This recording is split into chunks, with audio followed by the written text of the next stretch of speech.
Good morning. Welcome back to another devotional. These have been really, really great. I mean, it's been by far the most viewed content we do on the Farmer Tan podcast, and Jake and I are ecstatic about that. So, thank you so much for tuning in. We love doing it. We're going to keep doing it. So let's just get into it. So the question this week, topic we're going to talk about is, how does God speak to us? And spoiler alert, the answer to this at the end of the sermon that you're going to get is, I don't know, because it's so different. But we'll touch on that. But so the first scripture we're going to be in is in 1 Kings chapter 19. So if you want to flip there while I kind of go into an intro, go ahead. So how does God speak to us? Is it always profound? Is it always something? I think everybody sits around and thinks that, we read some passages in the Bible that God does come in profound ways. But sometimes when we don't think we get that response, that God isn't speaking to us. And I don't think that's necessarily the case. So in 1 Kings chapter 19, starting at verse 11, and this is about Elijah after he flees.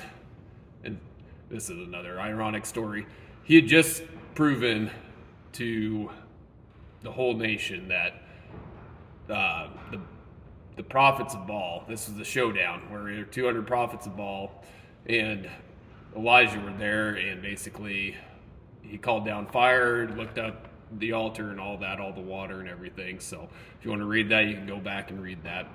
But just after that, Jezebel threatened his life, and even though God showed this miraculous victory, Elisha takes off running, and he goes and hides.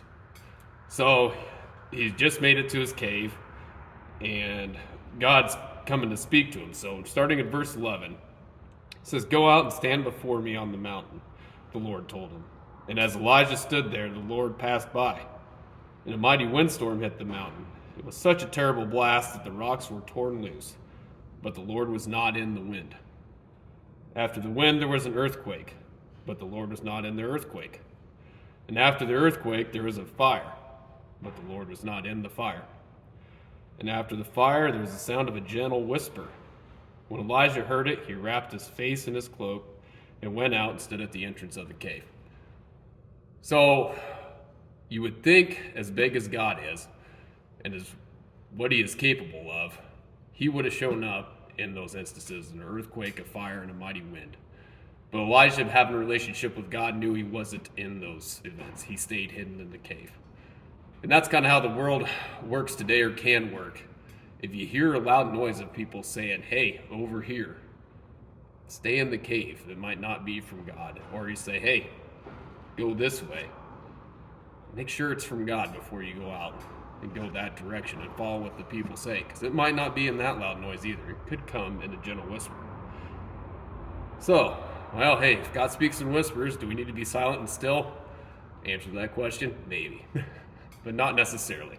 There's going to be a lot of indefinites in this devotional. So, do we need to be silent and still? Well, we could be, like I said, not necessarily. Take the example of Philip and the Ethiopian in Acts. Philip was walking. He was going from one town to the next, just walking along. Ran into this Ethiopian who was reading from the scripture of Isaiah. And it turned into, told him about Jesus and baptized him right along the road. He was on his way to do something. Same with Saul on his way to Damascus.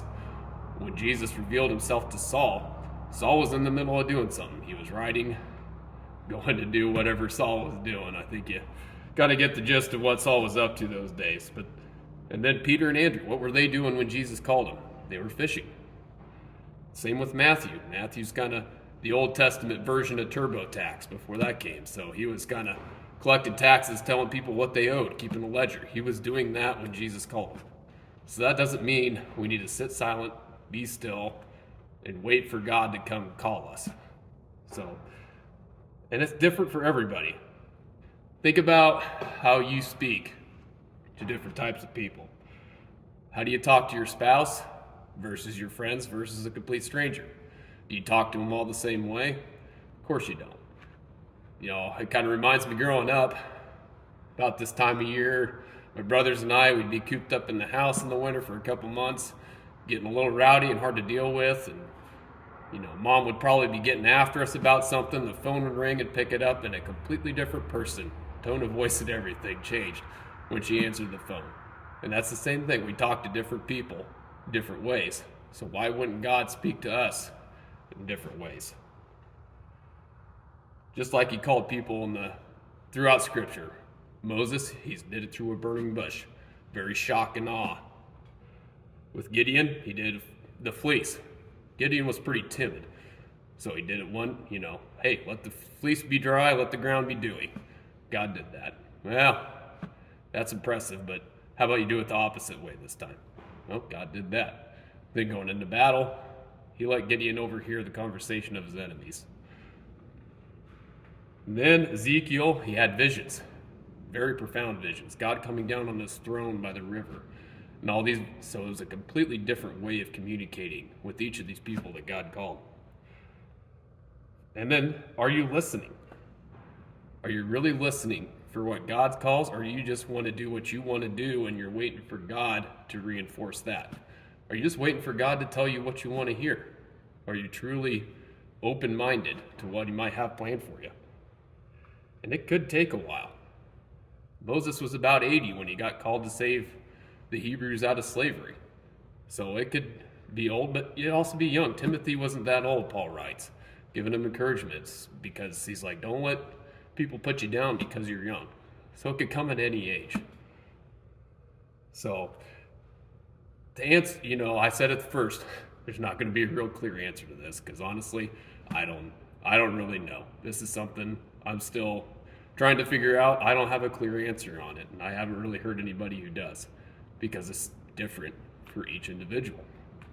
My experience, it kind of seems like when something keeps coming to mind and over and over and over, it just unprompted, I'm not even thinking on the subject, and boom, it just kind of comes to mind, and it keeps coming on random days.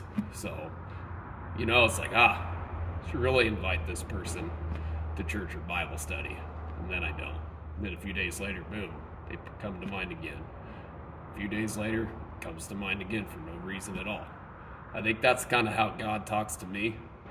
And I was first formulating this devotional idea. And this week I've had an instance of being able to say something to someone that kept coming to mind like that. And someone got a chance to share something with me that the similar thing. So that's kind of how God seems to be working in my life.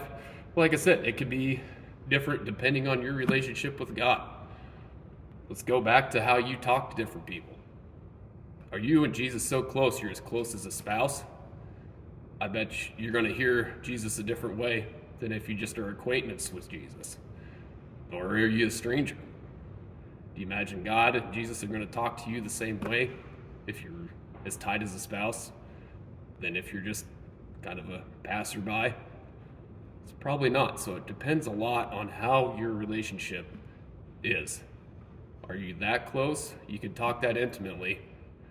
Or is it just an every once in a while thing, yet you're expecting to get the deeper things?